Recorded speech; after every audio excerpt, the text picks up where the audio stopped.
जय श्री राधे कृष्ण सकल कृष्णप्रेमी भक्तबृंद के जानाচ্ছি राधे राधे।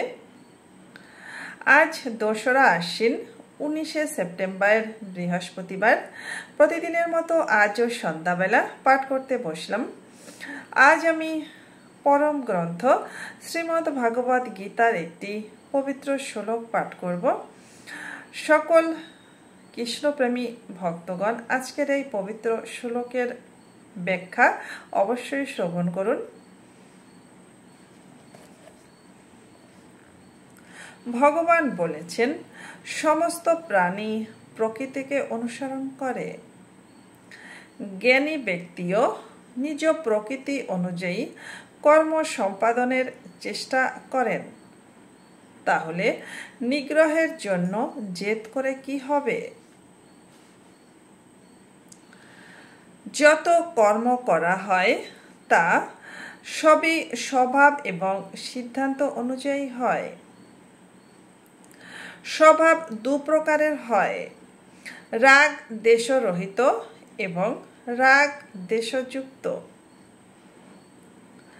যেমন পথ চলার সময় কোনো বোর্ড দেখা গেলে এবং তার উপর কিছু লেখা থাকলে সেটি কোনরূপ রাগ দেশ বা সিদ্ধান্ত থেকে পাঠ করা হয় না, সেটি রাগ দেশরহিত স্বভাব থেকেই পাঠ করা হয়ে থাকে। কিন্তু কোনো বন্ধুর পত্র হলে সেটি অনুরাগ সহ পঠিত হয় এবং শত্রুর পত্রের প্রাপ্তি ঘটলে সেটিকে দেশপূর্বক পাঠ করা হয়। তাহলে এগুলি রাগ দেশযুক্ত স্বভাব দ্বারা হয়। গীতা, রামায়ণ ইত্যাদি সৎ গ্রন্থ পাঠ সিদ্ধান্ত সহকারে পঠিত হয়।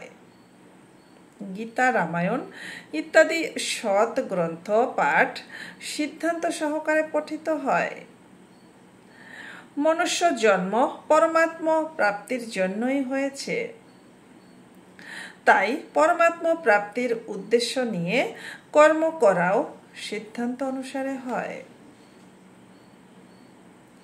এইরূপ দেখা, শোনা, গন্ধ শোকা, স্পর্শ করা ইত্যাদি ক্রিয়া মাত্রই স্বভাব ও সিদ্ধান্ত দুইয়ের দ্বারা হয়। রাগ দেশবর্জিত যে স্বভাব তা দোষযুক্ত হয় না, বরং রাগ দেশযুক্ত স্বভাব দোষী হয়। রাগ দেশপূর্বক করা কর্মগুলি মানুষের বন্ধনের কারণ হয়, কারণ এতে স্বভাব অশুদ্ধ হয় এবং সিদ্ধান্তের আশ্রয়ে যে কর্মগুলি করা হয় তা উদ্ধারকারী হয়, কারণ এতে স্বভাব শুদ্ধ হয়। স্বভাব অশুদ্ধ হওয়াতেই জগতের সঙ্গে মেনে নেওয়ার সম্পর্ক ছেদ হয় না। স্বভাব শুদ্ধ হলে জগতের সঙ্গে মেনে নেওয়ার সম্পর্ক অতি সহজেই ছেদ হয়।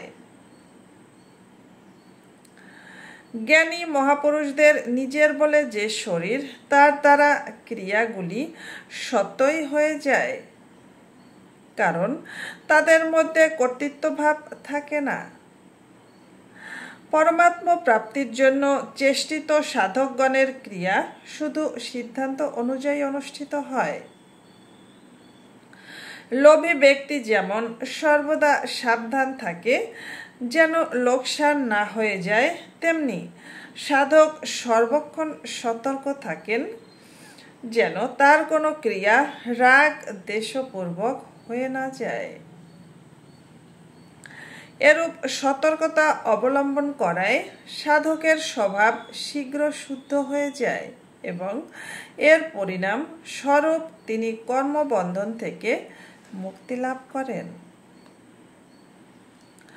যদিও ক্রিয়া মাত্রই স্বাভাবিকভাবে প্রকৃতি সংযোগে হয়ে থাকে, তবুও অজ্ঞ ব্যক্তিগণ ক্রিয়াগুলির সঙ্গে নিজ সম্বন্ধ স্থাপন করে নিজেকে ওই ক্রিয়াগুলির কর্তা বলে মনে করে। পদার্থ এবং ক্রিয়াসমূহের সঙ্গে নিজ সম্পর্ক স্থাপন করার জন্যই রাগ দেশ উৎপন্ন হয়। এবং জন্ম মৃত্যুরূপ বন্ধন হয়ে থাকে। অপরপক্ষে যে সাধক প্রকৃতির সঙ্গে নিজ সম্বন্ধ যোগ করেন না, তিনি নিজেকে সর্বদা অকর্তা রূপে অনুভব করেন। স্বভাবে প্রধান দোষই হল প্রাকৃত পদার্থের প্রতি আসক্তি। স্বভাবে যতক্ষণ আসক্তি থাকে ততক্ষণ পর্যন্তই অশুদ্ধ কর্ম হয়ে থাকে। স্বভাবে যতক্ষণ আসক্তি থাকে ততক্ষণ পর্যন্ত অশুভ কর্ম হয়ে থাকে। সুতরাং আসক্তিই সাধকের পক্ষে বন্ধনের মুখ্য কারণ। আসক্তি থাকে মেনে নেওয়া অহং বোধেই এবং মন, বুদ্ধি, ইন্দ্রিয় এবং ইন্দ্রিয়ের বিষয়সমূহে এর প্রভাব দেখা যায়। অহং দু প্রকারের হয়। এক, চেতন দ্বারা জড়ের সঙ্গে মেনে নেওয়া সম্বন্ধ থেকে সৃষ্ট তাদাত্ম্যরূপ অহম। দুই, জড় প্রকৃতির ধাতুরূপ অহম।